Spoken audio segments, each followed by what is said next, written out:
Nota Bobby, "Kak, mohon maaf sekali, ini kita KNCI dari Malang. Beneran dibatalin, Kak? Maksudnya Kakak, maaf Kak, tanya aja. Sok banget jam 2 pagi kabar begini. Apa ya? Maksudnya bener-bener fix batal. Maaf Kak, tanya aja. Ini barangkali prank." Jadi ini poster aslinya ya. Sama ada Provansa, Agus Devanki, Shinzi, Anet, dan di sini poster ininya bisa dibilang mirip ya, tapi ngepost Partai Gerindra. Ayo ramaikan panggung hiburan untuk Jakarta. Gelombang kesaksian dugaan pelecehan seksual seret nama penyelenggara acara Jepang. Suge Kamiya.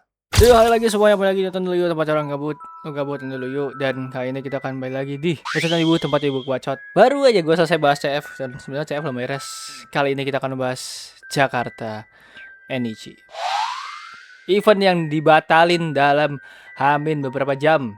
Katanya sih Hamin 3 jam, Hamin 4 jam. Jelas banget itu nggak bisa dibenarkan ya. Mau alasannya gimana pun Hamin 3 jam, Hamin 2 jam udah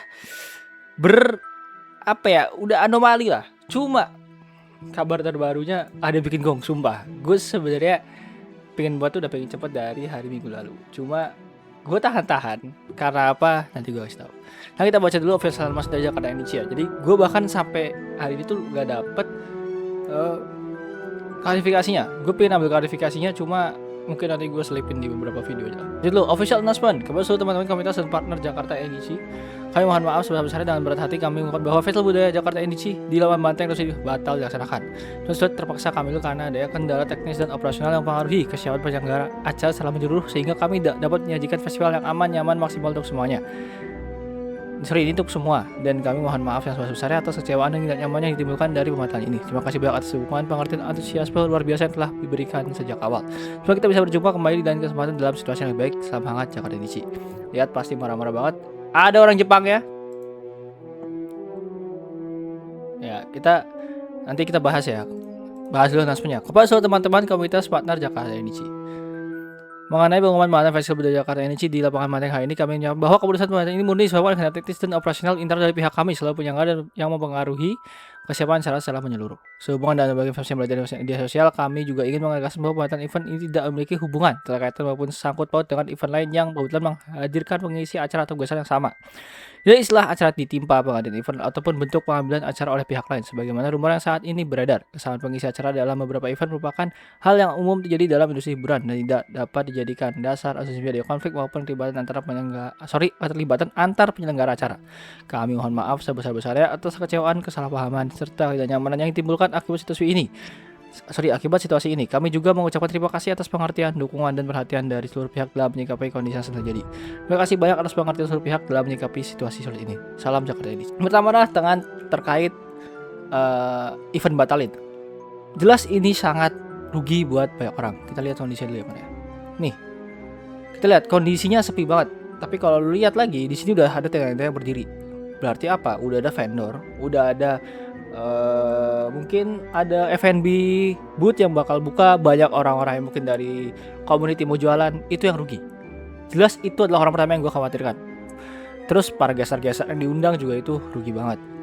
Gue dapat info ini dari Surabaya putar balik, itu gue shock berat. Dan ada satu lagi yang berhasil gue dapetin karena jadi pos Bang Winda. Itu jelas sangat merugikan. Tadi udah gue bilang ada vendor, ada food F&B, ada orang yang mau jualan juga, ada performance stage juga, dan di sini juga udah beberapa kali yang komen. Salah satu adalah cara baca buku. Dimana cara baca buku bilang, saya tidak pernah menemukan acara manapun yang membuka acara beberapa jam sebelum acara dimulai. Teman saya sudah beli tiket ke Jakarta, ada kerugian finansial sangat banyak juga tidak hanya bagi teman saya, tapi juga bahkan tamu dari Jepang yang telah kalian undang. Setuju. Dan setahu gue cara baca buku tuh mau bikin meet and greet. Nih, NIC Bacal mampir ke rumahku baca para tawanan baca buku. NIC Batal mampir ke rumahku saja para tawanan baca buku. Buka di Gramedia Mataram Home Sweet Home lantai 2 di Makarya dari jam 14.30 sampai 12.00. Saya cewek kuncir 2 yang paling tinggi lagi baca buku bisa ke pramu buku di sana bilang Kak mau ketemu owner. Tuh. Dia juga pengen meet lah saya. Pengen ngadain pertemuan di sana, tapi acara batal bubar. Lanjut lagi ada banyak.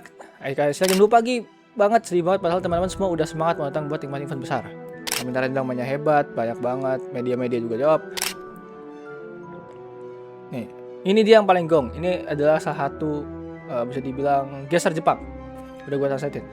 Saya berbagai ke Jakarta di luar negeri hanya untuk tampil di panggung acara ini.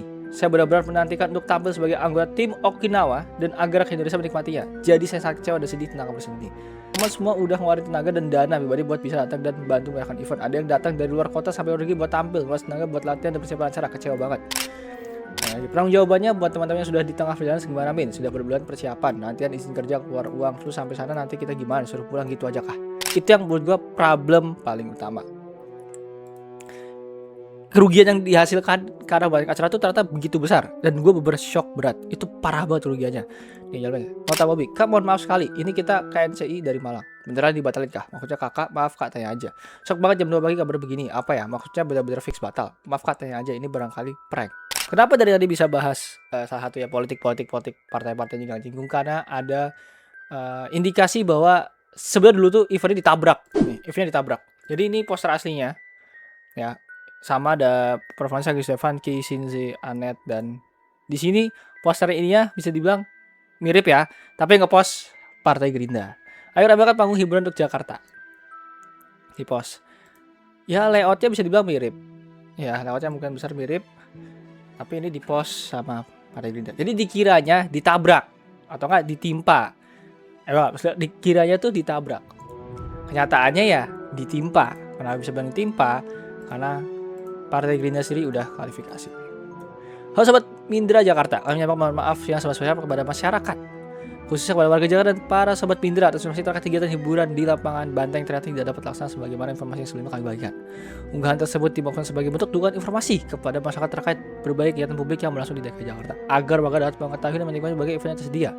Namun kami menjadi bahwa dalam penyampaian informasi tersebut kami tidak mencantumkan secara jelas pihak penyelenggara kegiatan sehingga menimbulkan kesalahpahaman di tengah masyarakat seolah kegiatan tersebut merupakan kegiatan yang dilaksanakan oleh DPD Partai Gerindra Jakarta.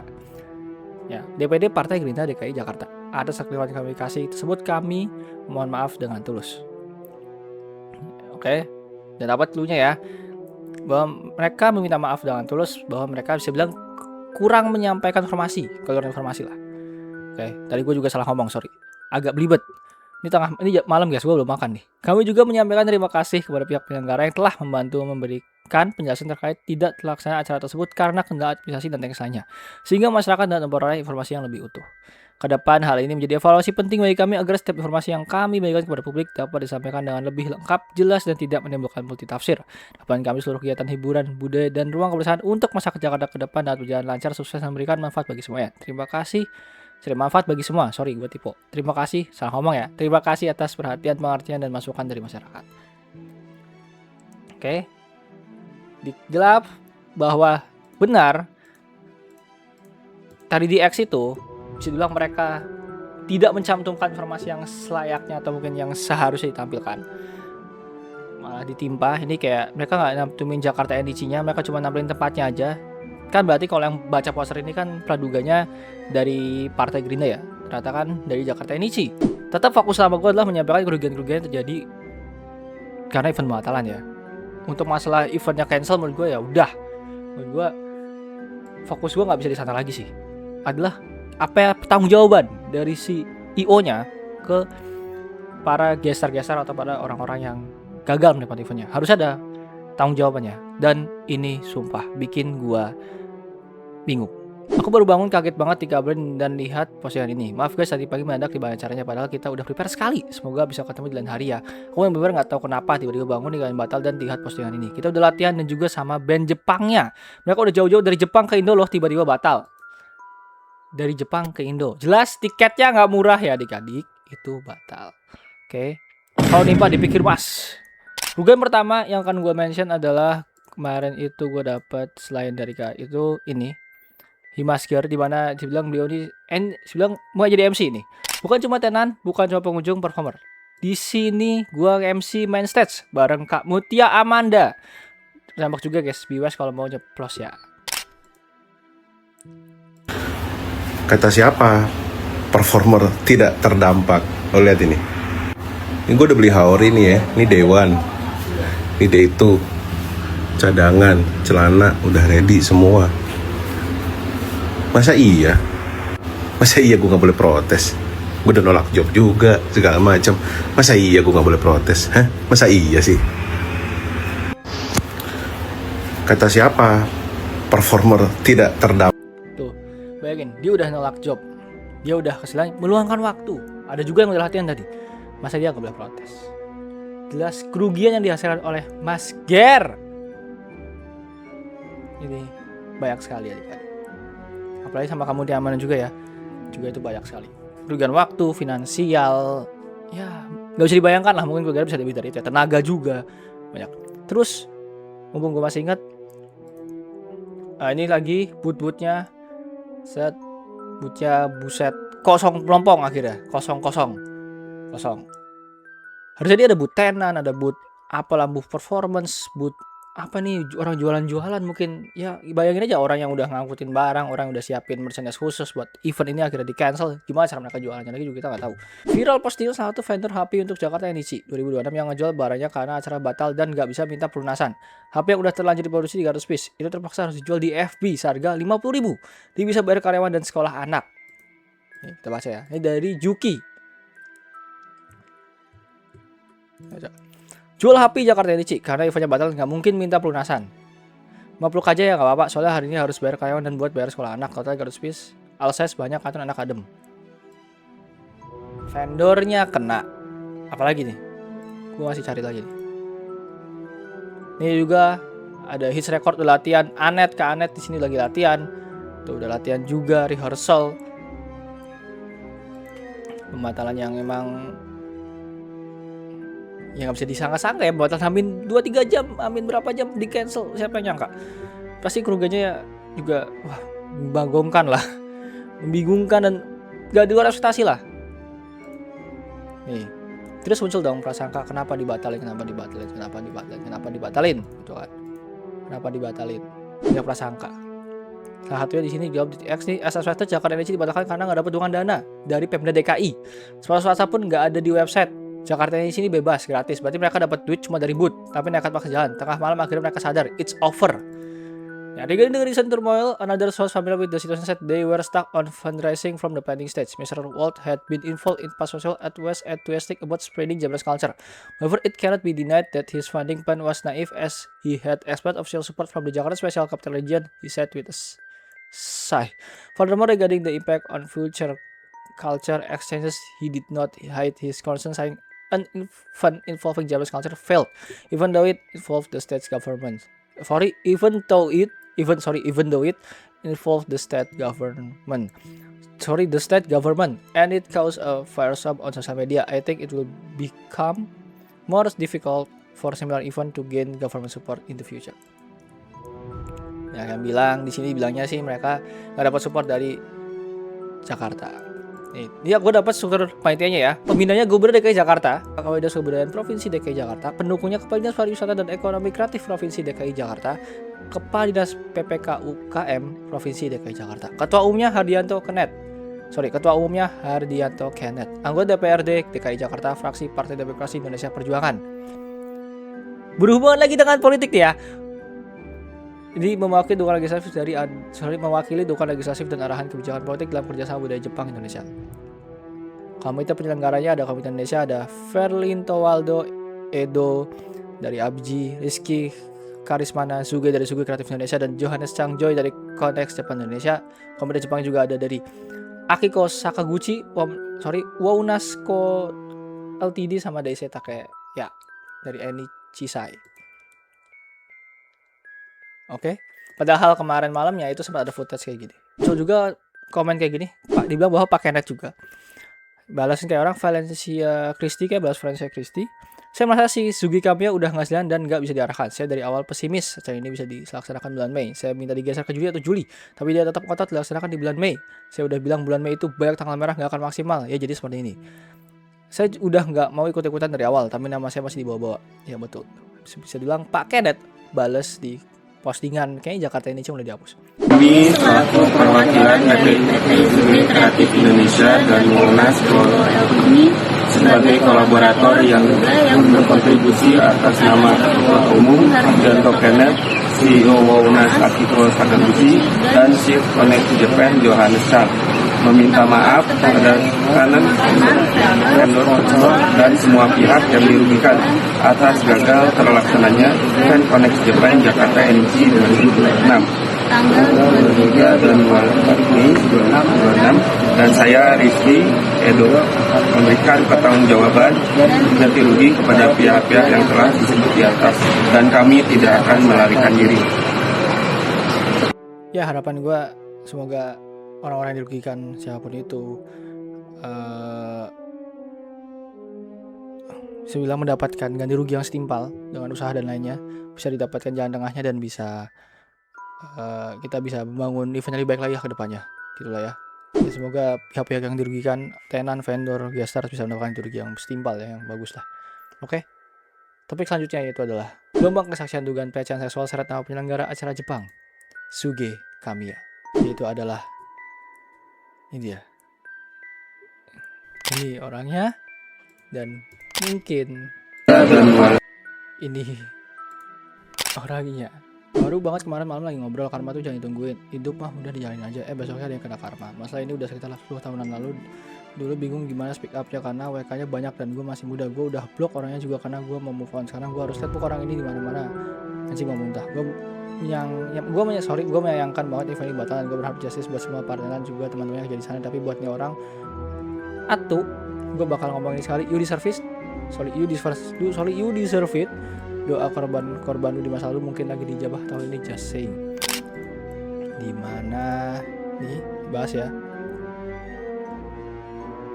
Baru ini info sama teman dekat bahwa Suge Kamiya ternyata pernah melakukan SA ke teman dekat saya. Bahwa ini saya buat bukan untuk menghujat atau apa, tapi untuk menyebabkan awareness kan hal ini supaya seluruh survivor diberikan. Dirangkum karena ini job kebanyakan ADHD. 10 dosa besar Suge Kamiya. Membantahkan acara ini pihak tidak mengundang kerjasama pengurus komunitas Jepang yang Cisai yang asli. Melakukan seksual harassment kepada anak bersama dengan mencium bibir tanpa konsen. Melakukan seksual harassment kepada pegawai perempuan maid cafe dan menjurus bagian dada dari belakang. Melakukan seksual harassment kepada cosplayer perempuan dengan menepuk pantat tanpa konsen. Melakukan seksual harassment kepada cosplayer perempuan dengan membuka paksa resetting kostum tank top dengan resetting. Menelantarkan istri dan anaknya untuk bermain Dota di kantor dengan wanita lain. Melakukan seksual harassment kepada cosplayer perempuan dengan menyentuh baha bagian dalam rok tanpa konsen. Melakukan pembelaan kepada temannya melakukan aksi perkosaan, mengintip changing room cosplayer perempuan dari lantai 2, mengira dosanya 10, membatalkan eventnya yang kerjasama dengan teman sepihak dan tidak melakukan event vendor, ribut dengan warga Blok M dengan membawa nama pengurus event, melakukan pilih kasih saat melakukan pencurian cosplay dengan cara selalu memenangkan cosplayer wanita terutama yang cosplay waifunya, memenangkan cosplayer wanita saat penjualan cosplay dengan tujuan grooming, melakukan perundungan terorganisir terhadap anak di bawah umur yang membuat korban trauma, tidak memenuhi kebutuhan anak hingga terpaksa teman-teman istrinya membantu memberikan susu dan popok untuk anaknya, selalu mengaku tidak punya uang ternyata dipakai beli skin Dota. Survivor lainnya dapat konsen dari yang bersangkutan. Hey, saya belum lupa ya, bertahun-tahun lalu di backside Ava ID pas saya masih jadi kacung event. Anda pernah tahu-tahu naruh kepala di paha, terus habis itu tangan lu elus paha saya sampai masuk rock. I didn't scream or make any fuss karena waktu itu lagi capek. Pol abis dari mana terus lanjut Bali, lanjut Bali terus landing Jakarta langsung kerja, dan di ruang sebelah ada Kaname, Reika, Yingze dan lain-lain. Korban-korban Anda mulai speak up karena muak dengan kata, padahal dia track recordnya bagus, jujur janggal, kasihan dia. I feel really sorry buat semua orang yang udah berjuang keras dan looking forward buat eventnya berjalan lancar, dan siapapun pasti nggak mau musibah begini kejadian. Tapi langkah baiknya untuk tahu kapan harus mundur, apalagi tanda-tandanya udah kelihatan semenjak 2 minggu sebelum hari H. Dan mungkin jangan terlalu percaya sama PK lain kali. And this is mencari alias isi dari keterangan bukti chat dari survivor perbuatan Suge Kamiya. Lanjut ya. Sebelum kalian memutuskan untuk membaca semua isi draft ini, aku minta tolong ke kalian semua untuk jangan ada yang main tebak-tebakan dan lebih bisa menghargai privasi dan perasaan para survivor. Jangan juga menyerang mereka yang udah mau sadar dan berpihak ke survivor. Di sini penulis mau kita semua fokus sama ke satu orang ini. Semakin banyak crowd semakin bagus. Kalaupun kalau sini nggak sampai hukum, minimal banget kita perlu cancel culture sebesar-besar ya. Bantu aku ya guys, makasih. Ini survivor pertama. Oh, tepuk paha sama pantatnya kenceng banget sampai napak tangannya cuma gara-gara aku pakai celana pendek. Dia bilang soalnya kamu pakai celana pendek itu paha putih banget, greget diajak kurlap kayak gitulah. Dan dia ini udah lebih dari 10 tahun lalu, tapi ingat soalnya sakit banget ya napoknya. Banyak lakukan sama dia tuh, tapi malas banget terus ngeributin soalnya dia galak, tukang gaslight, manipulatif dan banyak PK-nya. Survivor pertama, survivor kedua, minor. Dan soal karena jujur aku takut masanya udah 11 tahun lalu dan aku berani cerita karena takutnya orang gak akan percaya waktu aku juga masih umur 14. Center Edge, apalagi dia terkenal banyak PK-nya. Jadi waktu itu dia ngejuri di event sini, terus dia banyak ngekabarin cewek buat foto. Itu si survivor kagum banget karena tumben lihat orang dari luar pulau dan menurut survivor keren saat itu. Jadi survivor akhirnya ikut minta foto juga, dan saat foto survivor tiba-tiba dicium bibir tanpa konsen dan langsung perlahan cium. Aku yang nggak pernah pacaran dan ada pengalaman sama laki-laki langsung bingung dan kagok. Waktu selesai dan pulang aku jadi baper sendiri. Setelah pulang, Survivor add FB-nya dan sedikit ngobrol karena Survivor waktu itu masih kecil dan bodoh. Survivor kira Survivor spesial. Survivor baper terus Survivor kasih tahu nama dan umurnya. Di day 2 event mereka ketemu lagi dan waktu itu Survivor ditarik buat foto kabelin lagi. Setelah itu dicium lagi padahal Survivor lagi umurnya 14. Ciumnya emang bukan yang gimana, cuma nempel bibir, tapi tetap aja bikin Survivor kaget. Setelah cium kedua itu Survivor makin baik dan malah jadi bingung. Karena saya nggak pantas mereka ciuman lagi karena mereka nggak ada status dan Survivor sadar kalau Survivor itu masih di underage. Terus setelah akhirnya mereka teman di FB, Survivor baru tahu kalau pelaku udah punya tunangan dan mau menikah. Waktu itu dunia Survivor rasanya mau runtuh. Survivor yang waktu itu belum paham cuma merasa sedih, takut campur aduk. Setelah kejadian itu Survivor berusaha speak up normal karena Survivor takut buat speak up dan sempat berpikir itu wajar. Berpikir Survivor cuma berlebihan ketakutan kayak gitu dan nyimpen semuanya sendiri sampai akhirnya dia ngejuri lagi alias pelaku ngejuri lagi di daerah Survivor tahun 2019-an. Kalau nggak salah Survivor diajak temannya buat cosplay. Nah dan Survivor dimenangin secara cuma-cuma entah kenapa. Padahal dua lagi yang dimenangin itu cosplay Kotori, karakter favoritnya si juri, dan Survivor cosplay cowok. Katanya dia minta ketemu Survivor dan Survivor nolak. Survivor menghindar sepanjang event terus gak lama setelah itu ada CF13, CF pertama Survivor, dan ada dia papasan si juri itu, pelaku itu. Terus nyapa Survivor katanya wah kangen banget bla bla dan ngajak ayo meet lagi. Apalah terus Survivor nge-freeze benar-benar bingung dan Survivor langsung makin paham kalau Survivor sama ini korban Survivor. Jadi Survivor yang penyintasnya. Survivor bener-bener telat sadar. Survivor takut banget. Survivor selalu nyimpan ini semua karena Survivor nggak tahu mau cerita ke siapa. Dan udah lama banget. Survivor takut bilang apa yang Survivor alamin nggak valid dan Survivor nggak tahu harus gimana. Tapi hari ini Survivor coba beraniin diri buat cerita ke tulis ini. Maaf ya aku, Survivor baru berani speak up sekarang. Itu pun masih nggak berani cerita sendiri. Survivor sudah mencoba melupakan semua kejadian tapi rasa sedikit kesel ternyata masih ada. Menyurit in bla bla bla nggak tahu.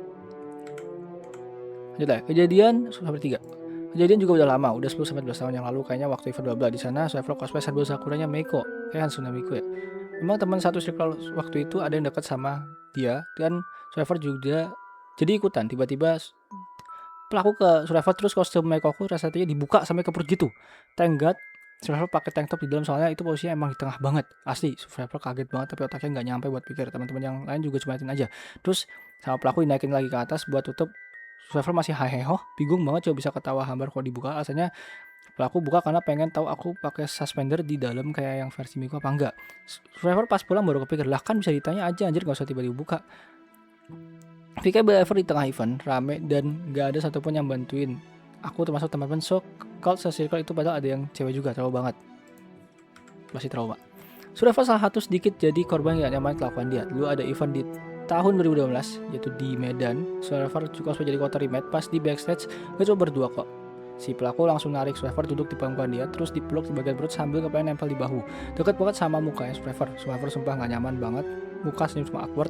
Tapi otak frozen gak tahu mau ngapain. Walau gak nyaman, pelaku minta difotoin sama fotonya. Fotografernya sorry. Gak ada niat speak up juga saat itu karena ngiranya karena dia fan keras Kotori aja sampai kelakuan over kayak gitu. Survivor nggak tahu ya apakah pada saat itu dia sempet nyenggol atau gimana. Soalnya di situ bener udah nge-freeze. Nggak melatih tangan dia di mana karena otak udah mikir pengen cepet kabur aja.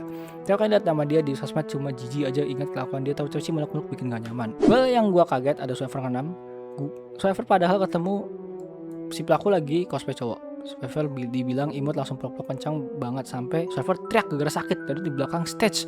Malu Survivor jir lama gitu terus sembarangan banget gitu loh. Terlalu sembarangan malah. Dan yang Survivor heran, orang sebanyak itu di backstage gak ada satu punya call out atau ya suruh dia berhenti. Teman gue juga sama aja. Gue kan shock bingung kok, tahu-tahu kontak fisik modelan gitu langsung baru pertama ketemu juga gak dapat malu tah. Ya abis itu peserta lain yang liatin Survivor shock semua bilang dia emang gitu orangnya udah biasa, jangan dibiasakan dong please dong. Ya beneran dia cuma bercanda doang. Gue waktu itu pas bla itu usia gue kan asisten peserta tuh. Waktu itu gue sama teman gue jadi asisten sih di sensor sama istrinya. Nah yang gue bilang awal-awal si botak peluk gue itu aja mereka udah diem. Yang kedua pas di backstage lagi pada rehat dia nyamperin nggak lama langsung peluk lagi dan sensor langsung bir Survivor gak pakai babi bu. Jadi community fanbase Survivor nggak mau sebut apa. Ntar yang punya kalaupun nggak tahu apa keseret. Kenalan sana sini sama yang baru. Saya berapa sudah kenal. Si botak itu juga ada kenalan tapi kok dia kayak excitement yang berasa beda dibanding kenalan sama teman-temannya yang baru kenal. Cowok semua yang lain by the way. Foto get rame-rame. Jadi Survivor diajak foto sebelahan sama dia. Ya udah aku pikir kan di tengah berdiri dan emang mereka Survivor lagi pakai rok. Jadi Survivor nggak jongkok. Bris alias dadanya itu kena tangan Survivor pas mau foto. dikira nggak sengaja, as nobody didn't want to make a fuss. Toh ini benar juga. Tahu-tahu dirangkul, lalu mukanya si pelaku itu ngedekat ke muka survivor, yang otomatis survivor efek jauhin gitu, sadar. Dia menjauh, nempel pipi survivor ke pipinya si survivor, dan pelaku masih maksa rangkul bahu survivor. Walau untungnya pipi survivor udah jauh. Beres foto langsung ngejauh, masih terpaksa tatamae alias masih kepaksa tatamae my ass. Pas bisa kabur, survivor cerita ke salah satu teman. Survivor bilang gak nyaman karena touchy banget. Dia bilang aku jauhan aja, dia yang bantuin bikin aku jaga jarak physically, thank you. Kemudian kami cus dari tuh tempat. Temanku ini gak ceritain sedetail ini pas itu karena aku masih kirain ini cuma over friendly yang bikin gak nyaman. Aku gak mau dekat-dekat fisik dengan si botak lagi over again. Abis lama kemudian udah lama event ini berlalu, aku baru sadar sebenarnya aku diapain. Terus nulis status belakangan ini, teman-teman bilangnya ini kamu emang korban. Kalau aku gak diajak kas sama temanku yang lindungi aku pas itu, apa jadi aku? Lalu aku merasa tak diincar lagi, bertepatan sama momen dia tahu aku udah kuliah semester sekian. Dulu aku nggak. Kok anak lain gak lihat? Karena dia benar-benar manfaatnya momentum dengan anak lain lagi kali sama suatu. Aku juga lagi kali sama hal tersebut. To be honest, aku nggak ingat siapa aja. Jadi asumsiku adalah bisa jadi orang yang sadar, tapi circle si botak juga I don't know. Sekarang makanya di akun ini aku sengaja gak mau add dia biar aku hilang dari ladder aja. Apa ke 10? Niat aku bukan korban sih karena nggak merasa diapain sama dia. Harus dia bilang ke dia nggak merasa dia korban. Tapi mau cerita aja karena dulu ngerasa aneh banget. Yang Might Cafe, si Survivor pernah ikutan audisi di Blok M. Survivor kesana ditemenin temenku yang normis, ditemenin sama temennya Survivor yang normis. Tapi sana aku diajak ke ruangannya gitu kan, karena aku doang yang mau audisi. Temenku suruh nunggu di luar. Di dalam tuh ditanya-tanya sambil ngobrol terus. Pertanyaan yang paling aku ingat, bisa mooning nggak? Mooning tuh mendesak ya. Soalnya kalau di request mooning harus bisa. Itu sebenarnya kalau di Might Cafe udah berlebihan. Survivor ragu banget karena nggak pernah juga kan. Waktu masih polos banget. Dia Survivor juga pacaran aja belum pernah. Aku bilang aduh nggak bisa, kayak gimana sih emangnya. Terus ya dia bilang kayak kamu lagi sama pacar kamu aja. Survivor akhirnya bilang nggak pernah pacaran di situ. Survivor pengen udahin aja audisinya, nggak pilih ya udahlah nggak apa-apa. Tapi pelaku tetap pengen denger morning dari Survivor. Survivor tutup mata deh kalau kamu malu. Oh ya, aku tutup mata deh kalau kamu mau, itu kata si pelaku ya. Gitu-gitulah. Yang dia ramah muka senyum gitu berubah jadi agak bete. Pas Survivor coba morning tapi yang keluar kayak nafas cepet aja, kayak gila aku gak bisa. Saya mau nangis, saya akhirnya aku bilang maaf kak aku nggak bisa, ya udah nggak lolos nggak apa. Terus ya udah aja gitu aku pulang, tapi di sepanjang jalan kayak aneh banget. Masa aku dipaksa morning gitu. Udah hampir lupa, tapi pas baca tentang Might Cafe itu jadi deg-degan kayak yang dulu. Aku izin share juga pengalaman nggak mengenakan yang pernah aku dapat dari pelaku ya. Ini dari beberapa tahun yang lalu. Waktu itu Survivor punya pacar sebenarnya namanya Bahlul. Kejadian di event X, kebetulan lagi ngumpul rame-rame, termasuk ada Survivor, Bahlul dan pelaku. Ketika Bahlul lagi ke toilet, si pelaku bilang ke Survivor, kamu yakin mau sama dia? Anunya kan kecil, kok mah gak akan suka? Puas aku yakin. Di situ aku bingung kudu bereaksi gimana karena kaget. Dan si juga berasa aku cewek apaan gitu yang banyak coba untuk main di ranjang. Gak orang normal mana yang bahas sama orang lain ke cewek yang gak dekat. Jatuhnya ya soal harassment. Kalau ditanya kenapa pelaku bisa tahu hal masih begitu, ya pasti mereka nggak ngelakuin hal aneh kok. Ada suatu keadaan yang bisa bikin Suge tahu, bukan keadaan atau kejadian aneh. Dipaksa nggak? Survivor sebut keadaan karena Bahlul nggak nyaman kalau di-spill secara lengkap. Jadi untuk kejadian ini baik Survivor atau Bahlul sama-sama jadi korban soal harassment, plus Bahlul karena pencemaran. Bahlul kena pencemaran baik. Bahlul kena pencemaran baik juga. Survivor sama keep ke diri sendiri aja karena Survivor nggak mau bikin mereka jadi berantem. Tapi menurut keterangan Bahlul beberapa teman dia juga ada yang diomongin begitu. Jadi Bahlul jadi Bahlul benar-benar dijelekin ke beberapa orang. Hai kak, kalau WK-nya keluar tolong info ya, karena dulu saya pernah dirundung sama WK-nya botak si pelaku sampai ada doxing dan ngancem patahin leather. Ngancem patahin leather. Lebih jelasnya lucu rasanya ya si mas bla bla bla, ini banyak banget nih. Bikin drama, cipokan, bongkol musik, gak punya kon mereka ini. Banyak sekali. Ada saksi pertama, jadi kayaknya 2019 di PD bukan Survivor lagi. Pelaku kan sempat ada shoot di tempat kerja si saksi. Dia sama member girl band yang dipegang sama si saksi waktu itu bantu videoin tim mereka. Ini member yang cewek-cewek semua. Gue lupa namanya kalau nggak salah. Jadi pas lagi break ada salah satu member yang cewek lagi nunggu gitu mau ngambil barang yang tempatnya agak jauh dari si pelaku. Lu tahu apa? Si pelaku nepok pantatnya si cewek, tiba-tiba anjir. Saksi kaget aja.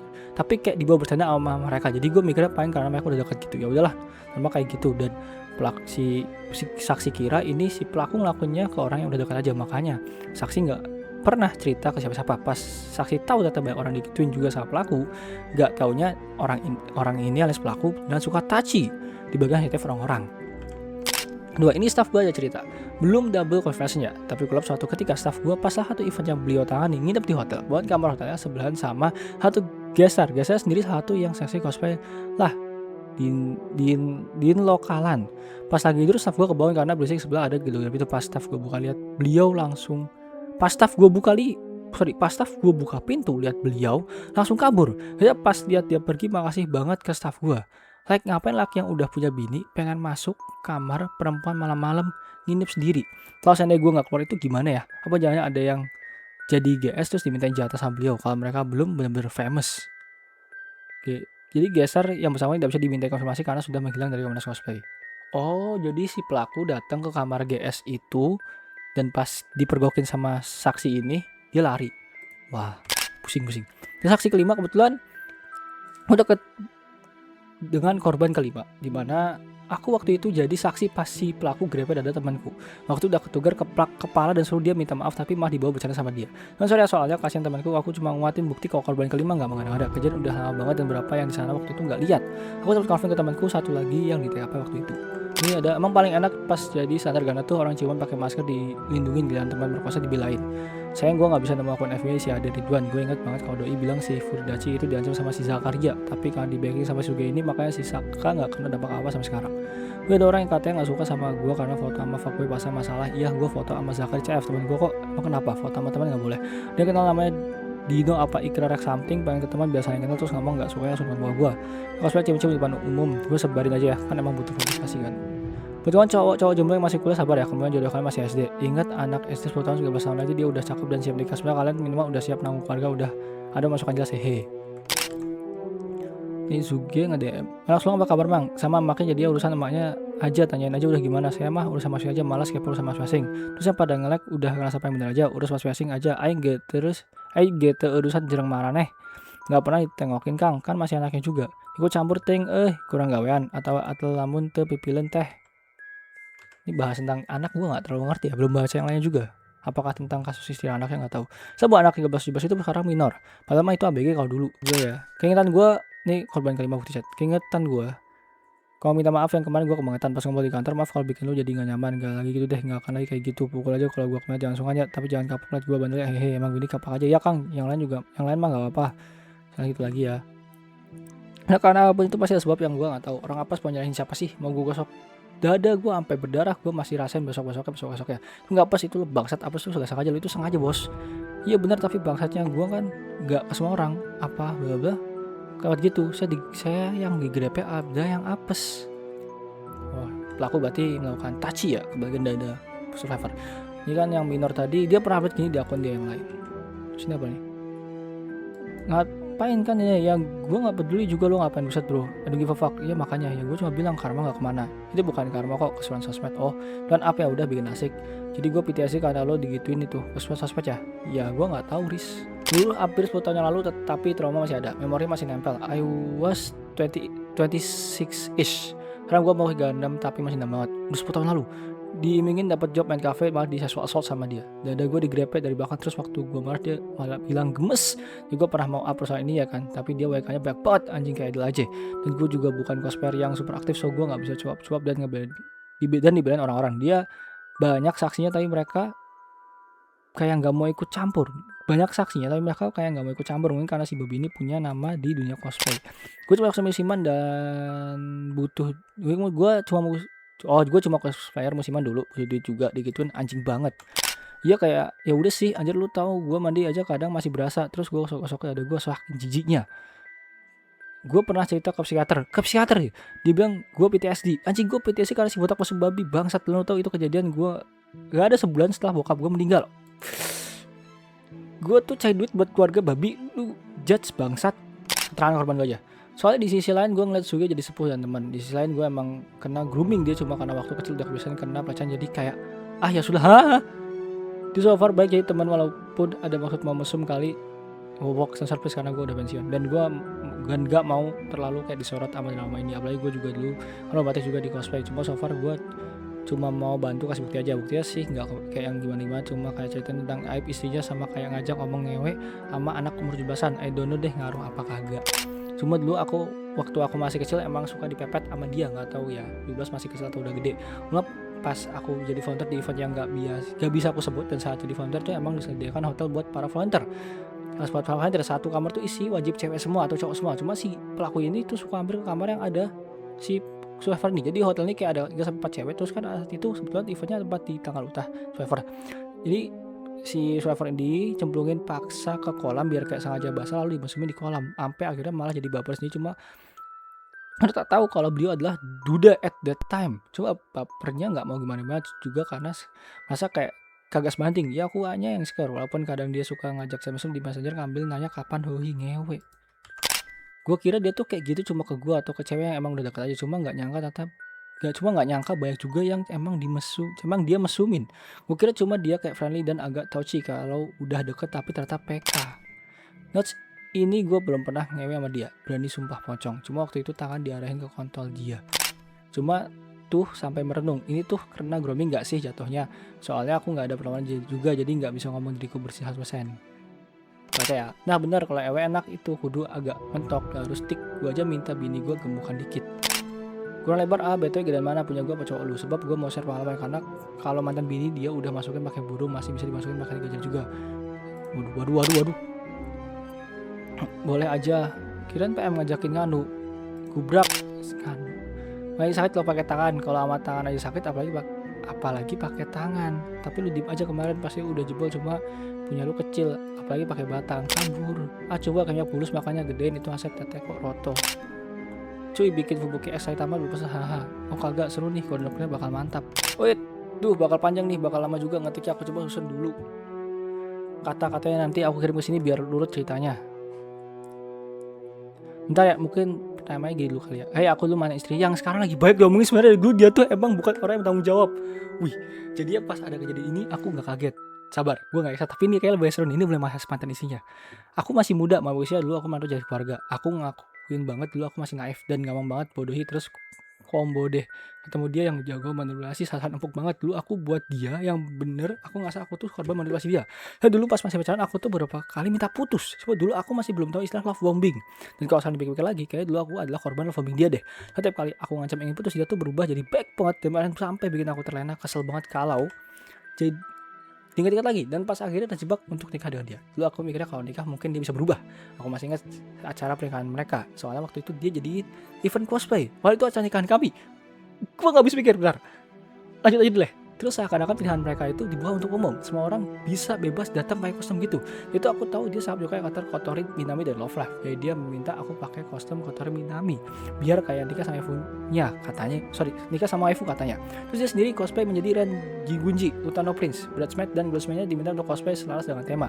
Jadi mereka pakai kostum dari Love Live dan Utano Prince. Pokoknya gitu tuh dibikin seakan hajat dia seorang, padahal ya kebanyakan biaya nikah itu dari keluarga si istrinya, mantan istrinya. Secara ekonomi juga sebenarnya keluarga Malaysia tuh lebih berat dari keluarga si pelaku. Dan yang kocaknya dulu tuh dia bohong ke Malaysia dan keluarga kalau aku lulusan UPI, terus di-spill sendiri sama apanya dia kalau dia ternyata dia enggak pernah lulus kuliah. Tapi ini aku dan keluarga aku tahunya pas sudah nikah. Baik lagi ke nikahan, baju pengantin aku bikin sendiri dibantu sama teman-teman aku. Aku makasih banget teman-teman aku tuh selalu bantu dan support aku, padahal aku tahu sebenarnya teman-teman aku tuh kesel banget pas tahu aku memutuskan untuk menikah sama beliau. Makanya sih mas istrinya nikah sama pelaku ya. Dia tetap suportif sama perusahaan aku dan tetap mau bantu. Pokoknya pas persiapan acara nikah dia nih, bahkan cueknya dan dikit banget kontribusinya. Kebanyakan yang ngurus itu aku, keluarga aku dan teman-teman. Harusnya dulu aku tuh sadar ini tuh red flag, tapi nggak tahu kenapa lanjut aja. Ya tahu bentar tapi masih padahal jadi kabar bakal panjang.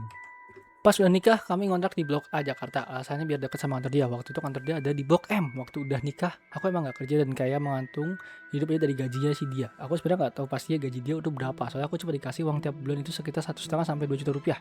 Belum yang dikasih ke aku itu buat ngurus rumah tangga, pelan rumah sama bayar kontrakan. Buat dia tuh cukup kasih segitu tiap bulan. Oke, uang dia kasih aku pakai untuk bayar kontrakan sebenarnya 1,5 juta. Baru kalau ada sisa aku pakai untuk bayar rumah tangga. Kalau aku pikir lagi ya sekarang kok bisa ya aku survive. Aku juga dulu kalau aku minta tambahan apa aja susah. Bahkan pas hamilnya dibeliin vitamin aja nggak mau. Uang dia tuh masih dipakai buat beli figur atau skin Dota. Dia sering banget pulang malam, bahkan sampai lo tengah malam gitu. Alasan sih kerja, tapi denger dia tuh ternyata di kantor sering main Dota. Pernah aku lagi hamil gede, dia tuh kekunci di kantor ya, dan lupa bawa kunci kantor. Terus dia nyuruh aku bawain kunci dari rumah ke kantor saat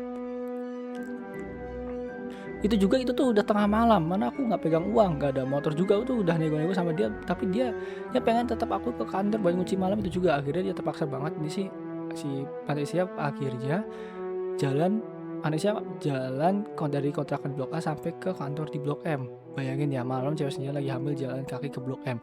Kalau yang tahu Blok M sebelum pandemi tahu kali banyak apa di situ, jelas lah catcalling, dikencauan dan pakai motor, takut banget waktu itu, sampai sekarang masih kerasa takut. Aku tuh nangis sepanjang jalan karena takut. Ke kantor dia juga bukannya tangan aku, nanyain aku gimana kalian atau kasih minum, tapi mukanya malah kayak kesel gitu. Terus suruh aku nunggu dia nyeselin kerjaannya. Terus suruh aku nunggu dia nyelesain kerjaannya, padahal aku tahu dia lagi main game. Cuma dicuekin sendiri, bakal minta maaf aja enggak. Ada 13 minus setengah guys. Aku di lahiran situasi nggak jadi lebih baik. Dulu tuh aku pikirnya mungkin kalau punya anak dia bakal berubah. Bego banget sumpah dulu aku. Taunya enggak, malah makin menjadi lagi. Aku tuh sampai harus terpaksa minjem uang ke teman-teman terdekatku. Juga minta dari orang tua aku, tapi lama tuh aku malu. Tapi kan nggak punya pilihan, soalnya kan kebutuhan makin banyak, tapi dia ngasihnya nggak nambah. Aku ngerasa kurang uang yang dikasih dia tuh. Ya pikir aja deh buat bayar kontrakan, kebutuhan rumah dan kebutuhan bayi 1,5 sampai 2 juta sebulan cukup nggak? Itu cuma pernah berutang sama teman-teman dekatku saja, dan mereka pun sampai sekarang nggak pernah perhitungan.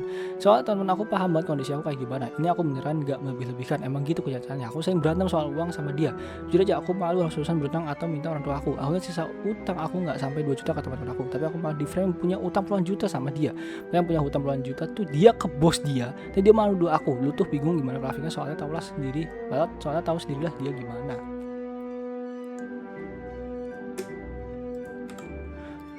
Dulu tuh dia sempat nyuruh aku untuk kerja, jadi komisan cosplay gitu, dan ya aku kerjain. Aku waktu itu jadi nyoba untuk komisan cosplay untuk tambahan gue sehari-hari lah. Dah dia juga buka, tapi tetap aku yang kerjain. Terus dia tuh kalau ambil pesanan ya kira-kira, padahal aku masih ngerjain komisan yang lain, tapi udah ambil yang baru. Jadi ternyata aku tuh beneran ngerjain komisan itu sendirian. Mana harus ngurus rumah, mana harus ngurus bayi juga, kata teranting bangetan dulu tuh. Tapi dia nggak mau tahu, bahkan nggak bantuin. Yang ngebantuin aku tuh lagi teman-teman aku. Bahkan di tengah ngerjain komisan dia bisa-bisa minta aku ngejahitin kostum saya sama dia. Dan yang terkenal itu tuh aku yang jahit. Nah dulu juga aku tetap dipaksa nyelesain komisan, padahal aku lagi demam gara-gara ASI aku jumbat, tapi tetap dia paksa harus selesai. Sebenarnya aku tuh pingin minta maaf kalau dulu ada yang pernah komis di kami terus jadi telat atau malah gak jadi. Kayak gitu situasinya. Dia tuh nggak pernah bantu, malah nge-framing aku ke orang-orang kalau aku adalah istri yang kayak bocah, nggak bisa ngurus rumah dan nggak bisa ngurus anak. Padahal aku sayang banget. Ya coba aja deh bayangin jadi aku. Anak makin gede makin menggila tuh dia. Aku merasa dia nggak ada perannya sama sekali di rumah, baik sebagai suami atau ayah buat anak. Beberapa kali aku tuh dapat kabar gak enak, bergokin dia selingkuh lah. Ya orang-orang sekitar kami saat itu tahu lah dia kayak gimana, terus nggak pada berani negur juga. Terus makin hari aku tuh ngerasa semakin gak berdaya, semakin gak berwaktu. Terus akhirnya aku mesen untuk pulang ke rumah ortu aku nggak kabur, aku minta izin sama dia. Dia juga ngasih izin waktu itu. Pas sampai rumah ortu aku, tiba-tiba dia kata-katanya berubah. Udah aku kabur, gak menghargai suami, pergi tanpa izin macam-macam lah pokoknya. Kita tuh di situ berantem dan di akhir dia minta aku pulang ke Jakarta. Dari rumah ortu aku kalau mau ke Jakarta tuh pasti lewatin Bandung dulu. Dan karena aku bawa anak ditambah keselang garengan saat itu, aku mutusin untuk transit di Bandung dan nginep di rumah teman aku. Temannya tuh wanita. Dia pengen rehat sambil jadiin pikiran gitu. Aku bilang ke dia kalau aku bakal nginep dulu di rumah temen aku di Bandung. Aku di Bandung itu sebelum balik ke Jakarta. Itu malah bikin kami makin berantem. Jadi ini aku tuh udah stres banget pengen cerai, tapi aku mesti udah balik ke Jakarta dulu dan niatnya pengen ngomong baik-baik. Pas sama Jakarta ternyata situasi makin ruwet. Aku malah dipaksa kembali ke Habijang dulu. Dia maksa aku ke Jakarta buat lanjut kerjain komisan, bukan untuk menjalin hubungan. Itu udah muak banget di situ. Aku curhat ke teman-teman aku sambil nangis-nangis. Mungkin teman-teman aku juga unek sama kelakuan dia ke aku sama anak aku. Jadi mereka tuh inisiatif nyamperin aku ke Jakarta. Mereka juga aku untuk pergi ke tempat mereka dulu sebelum salah paham. Teman-teman aku ini cewek semua ya. Dari situ aku bawa barang sadar dan ikut pergi sama mereka bareng anak aku. Aku tahu hal itu bikin aku rasanya kabur, tapi jujur aku udah nggak tahan kalau harus kayak gitu. Aku udah nggak tahan kalau harus kayak dulu lagi. Pas dia tahu teman-teman aku ngamanin aku, dia langsung nge-framing teman aku sebagai perusak rumah tangga orang dong. Gak habis pikir aku di situ, kayak nggak dikasih nafas banget. Aku nggak enak sama teman-teman aku. Di sisi lain aku juga nggak mau balik lagi sama dia. Jadi di situ aku bulat pengen cerai. Tapi aku berat banget ngetik bagian ini. Aku tulis hapus sekali-kali soalnya aku masih takut sama dia. Aku paham cerai itu bukanlah proses yang mudah. Yang agak bikin kaget tuh pas aku bilang ke dia pengen cerai, dia malah kayak ringan banget menyetujuinya. Setelah banyak yang aku lakuin buat rumah tangga itu, dia masih bisa-bisa ngebandingin aku sama ibunya. Katanya aku tidak seberusaha itu untuk ngurus rumah tangga dan anak dibandingkan ibu beliau. Jujur sakit hati banget, tapi nggak aku lawan. Saat proses cerai aku dibantu oleh keluarga aku. Sebelumnya kan dia ringan banget setuju untuk cerai, tapi pada saat proses cerai berlangsung, bener-bener repot banget. Nyusahin banget, pokoknya nggak membantu sama sekali. Dari mulai minta kelengkapan data sampai kebiayaan mesin perceraian sebesar 2 juta rupiah dia nggak mau kasih atau kooperatif. Yang ada dia tuh malah ngancem, nggak akan ngurus anak lah, nggak akan ngurus anak lah, nggak akan nengokin anak lah. Kalau soal nafkahin dia malah bilang lah itu bukan kewajiban aku. Yang bikin aku takut banget tuh di media sosial dia sering banget pencitraan seakan seakan dia sosok yang bijak. Banyak banget yang respect sama dia bilang geduk cosplay bikin dia seakan-akan nggak punya kekurangan gitu loh. Bukan pas kejadian kemarin aja masih banyak yang membela dia seakan dia bersih, seakan dia nggak ada kesalahannya. Padahal kalau orang yang pernah kerja atau kenal lama sama dia nggak akan ngerasa kayak gitu. Gatel sebenarnya. Aku tuh tiap lihat orang yang muji-muji dia berlebihan pengen ngasih tahu cerita aku, tapi aku yakin nggak akan ada yang percaya soalnya dia seberpengaruh itu. Iya kan, makanya aku tuh dulu cuma bisa mendem ini sendirian karena tahu dia pasti udah ceritain aku yang jelek-jelek ke semua orang dan aku nggak punya banyak support gitu selain dari kalian. Mana dulu kamu juga diserang sama dia. Oh ada satu lagi momen di mana aku minta tolong teman aku untuk ambilin barang-barang aku yang masih ada di kontrakan, tapi dia bilang tapi dia bilang ke temanku tapi dia malah bilang ke teman aku kalau barang udah dibakar. Jadi disuruh bosnya untuk bakar aja barang-barang sisa aku. Katanya dia disuruh bosnya untuk bakar aja barang-barang sisa aku. Terlebih dari setengah isi kontrakan itu barang-barang, padahal lebih dari setengah isi kontrakan itu barang-barang aku yang beli. Barang-barang aku yang aku beli sebelum menikah dengan pemberian dari ortu depan aku. Dari mulai yang kecil kayak bed cover sampai kayak mesin cuci, mesin jahit kayak gitu tuh punya aku, tapi nggak dibalikin ke aku, malah dibakar. Boleh di SS akhirnya awalnya aku tuh ragu banget tuh cerita di sisi aku, makanya aku sangat anonim banget, bisa nggak nyebut nama siapapun. Terus aku minta tolong banget ya untuk tetap buat aku anonim. Aku nggak mau sampai anakku baca atau tahu, soalnya nanti ada yang tahu aku siapa. Tolong banget jangan sebar-sebar ngedas akunnya. Thank you ya udah mau dengerin cerita aku dan ngasih aku untuk cerita. Semoga kakaknya bahagia selalu ya. Amin. Yang dulu pas aku masih minor pernah beberapa kali di chat Zuge apakah boleh ditambah ke drive. Di TLDR pas aku masih underage dia bahas hal nasional dan kayak support buat minum alkohol. Apa dia tahu aku minor dulu dan masih sekolah. Berkali-kali juga aku bilang aku masih underage. Sama dulu dia sempat getol banget ngajak aku meet up di event sih, tapi bulan aku jarang event juga, jadi nggak pernah ketemu sama dia. Aku meet up di event tapi bulan aku jarang event, jadi nggak pernah ketemu sama dia. Ngapain juga ke event buat nemuin botak biadab mesum. Jadi mostly aku ya tapi nggak pulang. Dia pulang sekolah kan tip biasa kok santai malah bahas mengapa raw itu enak ditampol gara-gara yang redact terus chat gak jelas ya. Raw tuh kayak gue ngerti tapi nggak usah bahas ya. Anak di bawah umur nggak boleh, kudu dicoba. Belum pernah coba sake. Basic apa sih Kang? Basic dulu ya. Ajarin basic dulu yang pas buat pemula.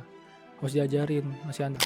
Aku satu dari sekian yang dia PDKT-in dan pernah diajak nikah. Tapi sebelum ke tahap itu awalnya aku ketemu dia di usia 18 tahun. Gak minder banget, tapi secara mental aku masih baru. Aku baru terjun di dunia cosplay, komunitas event dan sebagainya. Apalagi aku merantau. Pas itu aku datang ke event di mana dia jadi guest star-nya dan dia cosplay osiku. Anak 18 tahunan lihat orang cosplay osinya pasti senang dong. Dan di situ dia tawarin fan service. Awalnya fan service biasa kayak megang pipi, tapi mulai ngelunjak dia KB dan buat foto. KB dan biasanya mungkin yang tatap aja kan, tapi dia nggak gitu. Ibu kayak deketin ke mukanya si Survivor, itu mereka tuh hampir bibirnya saling menyentuhan. Itu aja udah ditahan sama Survivor badannya sekuat tenaga biar bibirnya nggak bersentuhan. Tapi di situ Survivor masih mencerna dan saking bodohnya Survivor nggak menganggap itu sebagai bentuk pecahan. Sekali lagi saking bodohnya, dan sebelum foto itu masih ada di laptop lama Survivor dan hari ini Survivor hapus. Tidak bisa aku share di sini ya karena pasti jadi tahu aku siapa. Akhirnya Survivor chat. Akhirnya Survivor sama dia tiba-tiba jadi saing chat sampai tahap ngajak Survivor nikah. Demi apapun Survivor bersyukur nolak. Dia sampai kenalin anak yang pertama ke aku, cuma nunjukin foto aja sih. Setelah aku telah dipacaran sama temanku, sebut aja Bunga. Kan si Bunga sudah gak mau lagi bersama sama dia, jadi aku gak bisa cerita masalah Bunga ya. Tapi jujur masalahnya Bunga juga sama jahatnya. Aku sama dia dan Bunga ketemu lagi di event di kotaku. Aku samperin mereka selayaknya temen ketemu teman. Tetapi di sini pelaku tingkahnya tetap kurang ajar. Dia masih ngerangkul aku di depan Bunga. Bukan rangkul yang pegang bahu, bener rangkul yang ngalungin lengan ke bahu. Anjir lengannya hampir kena dadaku. Pas itu aku usahakan nepis karena selain jijik gak enak sama Bunga. Juga pernah tiba-tiba pegang leher dia juga pernah tiba-tiba pegang leherku lalu pipiku katanya gemas. Setelah dia putus sama Bunga, aku jadi ikutan menjauh dari dia. Bunga sama aku pernah coba speak up kasih tahu kalau dia sebenarnya bukan orang baik. Mungkin ia berbakat tapi sifat jelek dan yap gak ada yang percaya. Sampai Bunga berusaha buat bergak urusan apapun tentang dia lagi. Gue pas ngajak nikah dulu dia pernah cerita kalau dia cerai karena mantan istrinya kebanyakan nuntut. Awalnya Survivor percaya karena masih bisa dibego-begoin, tapi setelah kelakuan jahat dia ke Bunga, asal teman Survivor sadar banget kalau Survivor ini bukan orang baik. Terus buat baca ini jangan judge aku ya. Cerita ini sudah mendam 10 tahun dan pernah juga disalahkan dengan dalih kamu sudah besar jadi harusnya paham. Bersama saat itu masih gak paham karena baru datang ke kota besar, masih belum tahu dunia dan kejamnya gimana. Nah aku baru ingat dulu aku bikin Mat Cafe di Jakarta kan. Nawarin aku di Jakarta tapi tempat tapi temannya Eci gitu kalau nggak salah namanya. Nah karena sponsornya itu 3 orang, harus hasil penjualan bersihnya itu circa 3 orang, sekalipun belum balik modal, tapi dia bilang habis buat bayar semua, aku nggak dapat transformasi keuangan. Lo kira Eci gitu normal kan di Jakarta? Kan di Bandung pas aku buka nggak pernah kayak gitu. Iya sampai sekarang itu sama temanku nggak balik sih, cuma udahlah kena siang aja. Dia janjiin kalau Mad Cafe itu ada tiap bulan, ternyata nggak ada lagi. Sekarang aku tahu alasannya, dia bikin masalah sama cewek-cewek itu ternyata. Ya dulu aku di Bandung kan buka bla sama temanku, terus dia ngeres aku nawarin buka di Jakarta. Lalu aku sempet tanya, Kang itu nggak apa anak kecil eci-ecian? Dia bilang nggak apa, udah biasa Jakarta. Kan ada 5 pasang lintas kan kalau nggak salah, mostly cuma aku dulu, cuman kayak Allah ada yang masih SMA. Jadi swing partnya kalau dipikir sekarang itu adalah iya sih, ini konsep sangat Yuri. Aku juga nggak apa karena aku ini as fandom kan ya, cuma kayak guysnya tuh nggak seketat itu di cek umur ya. Tapi pas service modding Yuri it tracks sweetie, kita di situ ngasih service mooning as if kita dan pasangan kita sedang mau dan mumu ya. Dan juga bingung rasanya pada saat itu karena ya aku juga masih bodoh kayak iya aja. Dan ada quest yang pesan aku dan pair aku ini morning, walau ini kayak ya aku dan partner aku mah ya udah ya udahlah nggak Yuri. Tapi walau kalau dipikir sekarang kayak bro, what in the world you made us do. Situ ada mirror juga loh princessnya, sama mirror juga loh princessnya, masa sama aja. Sorry libet. Terus kan ada like dinner juga ya. Ini sistemnya baru nih, one on one, dan itu dilelangkan. Dan semalam men, aku rasa princess minor seharusnya nggak usah ikut, nggak sih, rentan dan bahaya dan nggak pantas juga. Aku juga ngeliat siapa deh waktu itu yang di panggung dia. Pokoknya banyak sekali kejanggalan. Itu walaupun sebenarnya seru abis karena barengan anak. Blablabla. Safanya juga ada yang beneran effort banget. Kita pun kan difotoin kak, yang aman-aman aja ya. Pas ada drama sama anak-anak, blablabla juga ikutan dilantarkan. Intinya mah Hicks. Belum bisa yang lain ada yang masih inget detailnya. Pokoknya fanservice itu se-intimate itu. Untuk kami yang dewasa mah emang ya entah ya kenapa mauan juga ya. Mungkin karena selain karena suka Yuri yang ngerasa beliau ini udah besar dan lebih tahu. Safar merasa bodoh banget jujur. Dan harusnya the least they can do is cek semua guys, gak ada yang minor, dan princess yang minor harusnya servisnya nggak yang begitu juga. Halo kak, ikutan spill dong, masa botak dikit aja sih, soalnya aku juga korban talent yang berasa terlantar. Di hire tapi cuma keluar duit pergi doang. Aku tuh salah satu talent dari asal DLB yang princess itu, sama kayak salah satu talent yang ada cerita. Aku tuh juga salah satu yang S-type and pair, aku tuh si under edge itu. Kalau problem pribadi sih lu bayar asli rupa berupa 500.000 atau berapa ya, tapi kayak nggak motong biaya aku ongkos bolak-balik latihan and photoshoot dan lain-lain yang menemuan itu. Tapi kayaknya udah ku iris dari ingatan. Tapi yang paling ingat kita tuh kayak disuruh coba cari klien yang mau pesan waktu kita. Jadi kayak buka akun baru buat chat cowok biar mereka mau beli slot. Hasil dulu kenapa gue aja ya, berasa kayak PDKT ke cowok tapi cuma demi beli slot and gak ada feeling sama sekali. Paling satu cowok yang aku chat kayak ngarep banget, aku udah lupa siapa, tapi dia tuh order semua menu yang ada akunnya, yang ada si ini ya, akunnya tuh makanya si Mete itu sampai yang candlelight dinner and dance ya. Tapi itu orang masih baik, masalahnya pas dia pulang gue nungguin serem. Tapi Zuge apa nggak ada bantuan apa, yang bantu mas staff cewek yang baik banget, ini panggilannya di sensor, diajak pulang bareng and nginap dulu sama dia, besok baru pulang soalnya malam, and rumahnya tuh di Bogor. And itu cara aku nggak ada ditawarin makan or disitu istirahat, nggak disuruh makan, ditawarin makan nggak disuruh istirahat. Kayak at least lu sebagai yang punya acara bilang dong, jam istirahat nih makan yuk. Ini nggak tiba-tiba malam aku belum makan cuma ngambil, dia gaslight. Nah kalau makan ya pesan aja makanannya lah, tawarin lah. Gue nggak banyak and kalau makan makanan menu harus bayar kan, tekor. Bilang dong kalau gue bisa makan tuh makanan event. And ku inget banget siapa yang dia pangku. Dia anaknya kecil banget kayak Loli, tapi emang udah umur 20-an. Badannya aja yang kecil sekitar 101 cm lah. Tapi kan Zuge tuh cuma kayak, ih kamu lucu banget deh, peluk pangku ke dia gitu. Asli dulu aku yang lain apa dia dem aja ya. Padahal dia kelihatan dia gak enakan. Pribadi aku gak pernah kena sekuhara atau harus pendiam. Maybe karena emang dari sana intimidating bawaannya. Also dia bilang kan ini cafe bakal ada terus cepat acara musiman, saya minta sini server buat konsep gambar dan lain sebagainya dan lain-lain gitu, cibi gitu ya bla bla. Sensor nih, soalnya emang si server ini ternyata sensor nggak dibayar lagi, atlol banget asli dulu. And tanya tuh bla bla stop perlu drama, tapi drama yang paling parah tuh Beat Princess yang buat candlelight dinner and dance-nya itu. Pakai cara beat pikir all of us so dumb back then. Dan kalau pikir dulu ada princess yang buat drama, dia di beat pakai mamanya sendiri biar nggak di beat cowok sampai 40 juta. Nah itu dia and keluarganya kena bully. Asli why all of us think the problematic one is that girl and not Kang Zuge. Padahal dipikir kayak kalau ortu tahu anaknya dia beat buat acara gituan pasti nggak terima lah. They were the right one and we all blind by botak. Sampai dulu itu cewek kan out jadinya. Gue lupa gitu ya karena ada princess lain yang datang ke rumah dia. Gue lupa siapa orangnya, Kang Zuge kan or not. kayak demi apa dipikir saya kenapa dulu ya, all enabling all that bad behavior, everybody all staff and business or business talent ya baik-baik semua. Pas saya juga ada bahasa nggak ada drama apa, dia emang dia nggak cocok jadi IO, nggak ada tanggung jawab, nggak benar. Segini ceritaku sebagai salah satu talent terlantar. Cuma di sana interaksiku sama Suge abis itu di event juga nggak teguran karena si Survivor malas lihat Suge. Jadi dulu sama teman-teman saya ikutan cosplay gitu, pokoknya juara mewakili dulu lah kalau nggak salah udah bebas itu ya. Nah kita udah daftar dan kebetulan dia termasuk yang berwenang ngurusin kategori sama defense. Sebetulnya sih dari sebelumnya kita udah ada masa dikit sama si pelaku ini, tapi keren dia nggak bakal sampai ngebawa ke profesional lomba. Jadi dari hasil seleksi panjang tim kita udah kepilih tampil. Nah semua peserta kan dimasukin ke grup FV khusus dan official. Kita udah persiapin panjang banget mulai dari kostum, koreografi dan sebagainya. Dan berselang seminggu menuju lomba tiba-tiba ada info tim kita diskusi karena nggak ngumpulin sound, padahal sama sekali nggak ada info atau post mengenai pengumpulan sound. Mereka heran banget dari semua tim yang kalau cuma mereka yang nggak ngumpulin sound karena mereka nggak tahu infonya sama sekali.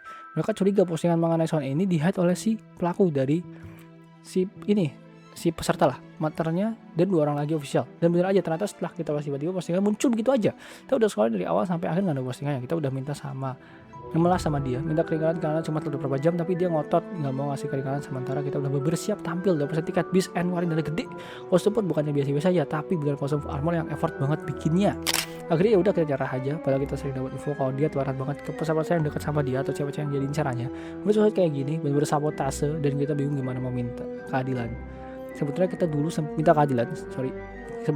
sempat protes dan speak up di status, tapi banyak yang nyerang termasuk teman-teman yang sekarang juga akhirnya sadar dan ikut speak up juga. Intinya white knight-nya dulu lebih banyak sebetulnya. Intinya kalau masih ada yang belain dia karena anggap dia profesional sebagai IO atau cosplay itu karena banyak korban yang berurusan sama lomba dan infonya aja yang belum pada speak up. Lama-lama juga pasti kebongkar. Oh nih ya, ini saya mau cerita aja, kayaknya udah banyak yang DM juga, tapi gak bagi tambahan aja biar orang pada tahu modusnya si pelaku kayak gimana. Jadi dia emang kayaknya sangat nafsuan aja semua cewek yang menurut dia menarik, tapi modusnya dia ini suka grab-grab, peluk-peluk, gak cuma ke cewek tapi ke cowok juga.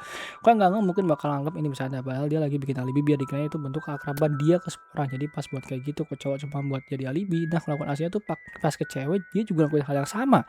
Dan gak heran kalau ada cowok yang speak up sama si pelaku ini dipeluk atau bahkan dipegang ada sensitifnya. Dan ini teman saya sendiri yang ngalamin itu, kayaknya bukan karena gay, tapi emang dia bikin alibi aja biar pas ke cewek kayak gitu dianggap normal. Kalau teman-temannya yang lama yang dulu dari Bandung sih udah nggak heran ya, bahkan maaf, bukannya mereka pada julid atau iri, tapi banyak yang ngarep melakukan dia ini kebongkar. Cuma yang nggak bisa ngapa-ngapain soalnya dia udah punya nama. Dan teman-teman namanya di Bandung juga ada udah pada pensiun cosplay atau di Jepang, tapi akhirnya banyak yang bersyukur juga akhirnya dia kebongkar lawannya karena emang sengeri itu dia. Karena emang sengeri itu dulu dia. Di Bandung itu banyak apalagi sebenarnya dia di Jakarta udah kebayang lah ya. Soal kelakuan kemarin saya juga kebangetan. Jadi pas udah nikahin yang heboh itu, dia bukan jadi suami yang perhatian, malah istrinya yang istrinya nggak dikasih perhatian, nggak diurus, nggak dikasih nafkah yang layak. Lagi hamil malah disuruh kerjain komisian, ngejahit kostum sebagainya. Padahal istrinya lagi hamil dan dia malah dekat sama banyak cewek pas istrinya hamil itu.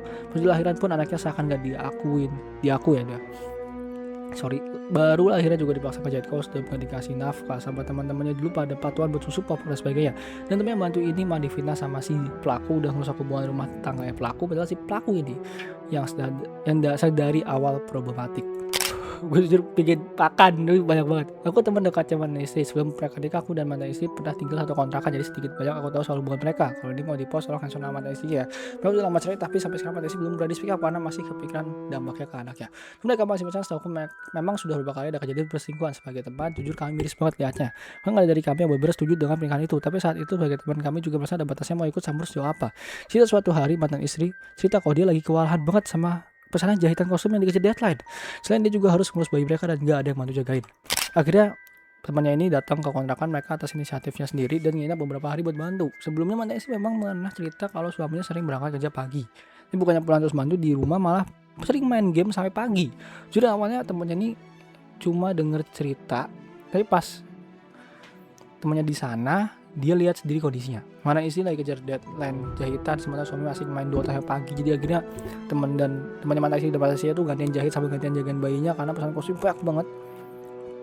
Temannya bantu semampuku beberapa hari sebelum akhirnya harus balik ke Bandung karena saat itu masih kuliah. Beberapa minggu setelah itu mantan istri cerita kalau dia udah nggak kuat. Setahu aku nafkah yang dikasih sekitar 1,5 sampai 2 juta per bulan, dan itu harus cukup buat kontrakan, listrik, makan sehari, pokoknya kebutuhan rumah tangga. Karena beberapa pagi kayak susu dan popok pun nggak selalu cover, sampai aku dan teman-teman lain pernah patungan buat bantu beliin kebutuhan bayi mereka. Teman istri bilang dia pengen pergi dari sana. Aku dan beberapa teman akhirnya nekat jemput mantan istrinya dari Jakarta. Mungkin cara mereka saat itu nggak ideal, mungkin dari luar kelihatan seperti kabur. Salah satu yang mereka lihat cuma seorang teman yang udah capek banget dan butuh bantuan. Setelah mantan istri mereka jemput, si cowok ini bikin status publik yang bilang bahwa temannya ini dan saudara kembarnya itu menculik istrinya dan menghancurkan rumah tangga mereka. Jujur shock banget karena saat status itu dibuat, mantan istri justru lagi komunikasi dan curhat sama salah satu teman di si cowok itu sendiri di Bandung. Jadi nasi kalau dia diculik itu nggak masuk akal. Setelah itu kami serang lewat messenger, kebetulan saat itu aku baru ikut bla bla dan sempat naik podium, jadi lumayan banyak orang tahu siapa yang dimaksud. Akhirnya banyak yang ikut nyerang. Nah ini kebetulan istri bahkan mereka ini perusak rumah tangga yang sampai sekarang masih bikin aku heran. Dia tahu kok aku tinggal di mana, dia tahu alamat kontrakanku. Kalau emang istrinya benar-benar diculik, kenapa nggak datang langsung? Kenapa nggak hubungi baik-baik? Kenapa malah bikin framing di publik? Sampai sekarang aku masih ingat banget gimana rasanya mamaku dan saudara kembarku dicoreng dengan tuduhan kayak gitu. Padahal kenyataannya nggak seperti itu. Tambahan kak, waktu cerai itu mantan istri nggak bawa banyak barang dari rumah, mereka cuma bawa baju dan perlengkapan bayi saja. Perlengkapan bayi seadanya. Nah pas salah teman aku mau nawarin kirim atau ngambilin barang-barang, mana si cowok ini malah marah. Bilangnya semua barang-barang itu udah dibakar. Mesin jahit, mesin nyuci dan beberapa barang lainnya ada yang didapat dari mahar keluarga mantan istri. Halo dia, aku masih harus dengan mantan istrinya beliau. Temennya mantan istri banyak banget nih. Singkatnya aku ingin memvalidasi bahwa apa yang diungkapkan sama para saksi itu valid. Waktu itu kami masih tinggal di Bandung. Aku menyaksikan sendiri gimana teman-temanku bulan bolak-balik dari Bandung ke Jakarta untuk membantu teman kami yang sedang kesulitan. Yang waktu itu bahkan yang diperlukan oleh mantan suaminya sendiri. Ibarat buat makan aja susah. Jimat pokoknya aku pun gak percaya. Sampai akhirnya aku ikut ke Jakarta buat tengok dan bantu mantan istrinya sambil bawa beberapa perlengkapan yang dibutuhkan kayak usaha formal dan sedikit kebutuhan sehari. Aku masih ingat dengan jelas kondisi dia dan bayinya. Rasanya mau nangis di tempat. Nia semeris itu. Yang bikin aku makin miris saat itu, aku tahu gaji sekitar 5 juta rupiah. Di tahun segitu itu termasuk nama yang besar. Bahkan gajiku sendiri waktu itu masih sekitar 3 juta. Oh itu udah lama banget nih. Kalau gaji Jakarta 5 juta masih gede, udah 10 tahun lalu, 20 tahun lalu, 10 tahun lebih lah. Jadi kalau ada yang berpikir, oh mungkin dia pakai uangnya buat beliin makanan setiap pulang kerja atau memenuhi kebutuhan rumah tangga sehari-hari, salah besar. Sama sekali enggak. Uang itu dipakai untuk beli skin game dan figur. Itu bijak kan? Dan alasannya waktu itu aku juga itu bilang bijak kan, dia nanya. Ya jelas kita tahu itu nggak bijak lah. Gue ngasih alasan juga bingung nih karena saking speechlessnya. Dan alasan waktu itu aku juga berhak buat menyenangkan diriku sendiri dari gaji yang aku dapat. Like gimana? Waktu isinya lagi usahaan, dia justru sering pulang malam, padahal jam kerja selesai sekitar pukul 5 sore. Alasannya waktu itu pulang cepet. Aku udah capek kerja tapi di rumah masih pun gak ada. Suami juga maunya disambut istri yang cantik, bersih, rumah rapi dan makanan hangat. Dimana mau semangat pulang kalau yang diingat masih degil dan gak nyiapin makanan. Cuma kala itu aku sebagai orang yang pernah melihat langsung kondisi mantan istrinya merasa sedih dan sakit hati banget. Apalagi kita sama perempuan kan. Ya bayangin aja mantan istri harus ngerasain pesanan, harus ngerjain pesanan, ngurus rumah tangga, ngurus diri sendiri, bayinya juga dalam waktu yang berbarengan. Kamu tahu nih ya, waktu aku yang nonton mereka, aku di fase ini berjauh dari layak. Sudah yang cantik dan lembut itu kelihatan lusuh, kelelahan dan soal matanya kosong. Bahkan waktu diajak bercanda pun aslinya kerasa hampa gitu. Cuma sih ya, padahal mantan istrinya itu cantik banget dan dulu masuk populer juga, pinter make up, masuk populer juga, pinter make up dan sosial dan komunikasi bagus. Pinter main musik, jahit, pokoknya balik kanan lah. Aku yang cuma teman aja, rasanya sakit waktu melihat dia. Apalagi dengan kondisinya saat itu. Nia, apalagi kalau orang tua yang lihat langsung kondisi anaknya saat itu, pasti bahasa mereka hancur lebur. Anaknya mereka jaga dan misalkan sejak kecil masa depan dan kehidupannya rusak sama laki-laki kayak gitu. Marah, kecewa, sedih, laki-laki kayak itu. Marah, kecewa, sedih, sorry blunder ya, agak belibet. Marah, kecewa, sedih dan prihatin campur jadi satu. Aku bilang gak jijik karena sampai sekarang masih banyak orang yang mengeluh-elukan dia. Kalau kamu ingat, dia juga pernah bikin status tentang ketidaksetujuan terhadap hal berbau seksual harassment. Ironisnya, justru dia sendiri pelakunya. Rasanya waktu itu aku pengen melihat di depan mukanya kalau dia adalah salah satu pelaku yang udah berusaha masa depan seseorang dan meninggalkan trauma bagi beberapa korban lainnya, beberapa survivor lainnya maksudnya. Sebenarnya masih banyak hal yang mau diceritakan, tapi buat sekarang cukup sampai sini dulu. Penulis benar-benar berterima kasih ke Nia alias penyampaikan ini karena Nia udah menyiapkan tempat buat mereka bisa menyampaikan apa yang selama bertahun-tahun mereka pendam. Gue beneran kenal sama orangnya udah tahun 2012. Belum lama banget. Waktu itu gue masih akhir SMP atau awal SMA. Sekitar umur 12 tahunan lah. Iya bener udah lama banget ya kejadian harusnya.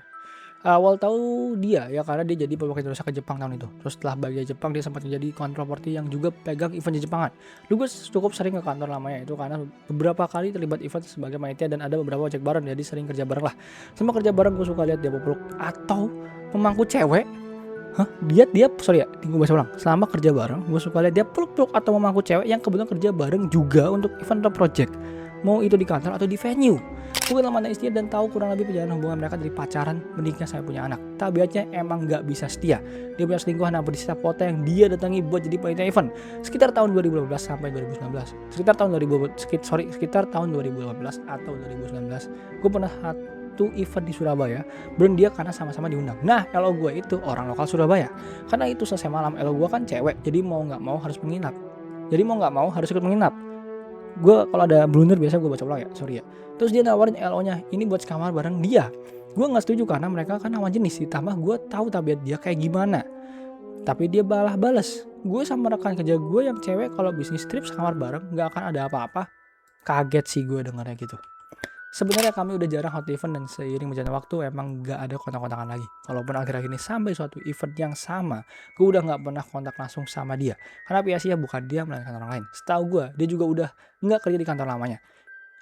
Setahu gue, dia juga udah nggak kerja di kantor lamanya itu. Dan sekarang dia udah nikah lagi dan punya anak. Tapi istri yang sekarang nggak dipublikasikan. Gue pribadi emang nggak mau berdekat-dekat dan berurusan banyak sama dia. Gue nggak suka sama orang yang udah punya pasangan tapi baca masih suka mepet orang lain yang bukan pasangannya. Selama kerja bareng dia dulu, gue sendiri udah punya pasangan dan kemana-mana selalu dipantau serta pergi bersama orang tua. Jadi mungkin gue bukan target dia dan dia juga nggak berani macem-macem. Bener ya? Gue pribadi emang nggak mau dekat-dekat dan berurusan banyak sama dia. Gue nggak suka sama orang yang udah punya pasangan tapi masih suka mepet orang lain yang bukan pasangannya. Selama kerja bareng dia dulu, gue sendiri udah punya pasangan dan kemana-mana selalu dipantau serta pergi bersama orang tua. Jadi mungkin gue bukan target dia dan dia juga nggak berani macem-macem. Gue nggak bisa ngomong lagi tentang kelakuan dari ya bisa bilang pelaku ya. Kalau emang ini semua benar, tapi masalahnya mau ini benar apa enggak, tindakan dia udah berlebihan banget ke mantan istrinya, ke para survivor. Jadi fokus gue sekarang adalah ya berharap pertama dari eventnya sendiri bisa dari yang orang-orang dulu kan karena eventnya batal dapat ganti rugi yang setimpal, dapat ganti rugi yang emang disetujukan, yang seimbang lah, jangan sampai timpang sebelah atau jangan sampai lu masih merasa dirugikan karena emang lu udah ya dibilang juga dari Mas Gal tadi dia udah beli Hauri, dia udah nolak tawaran kerjaan lain, jadi ya harapnya dapat ganti rugi yang fair. Buat survivor saya harap Anda hidup bahagia sekarang, gak ada lagi masa-masa kayak gini lagi ke depannya. Sangat pasti membuat Anda traumatik dan buat semua orang yang bisa bilang terlibat dengan kasus ini, apalagi secara langsung menjadi survivornya, saya harap Anda semua bisa hidup bahagia dan mendapatkan ketenangan di dunia karena Anda semua berhak bahagia. Nonton dulu saya Rinot, gue belum makan sumpah, dan seperti biasa jangan lupa ibadah. Bye bye.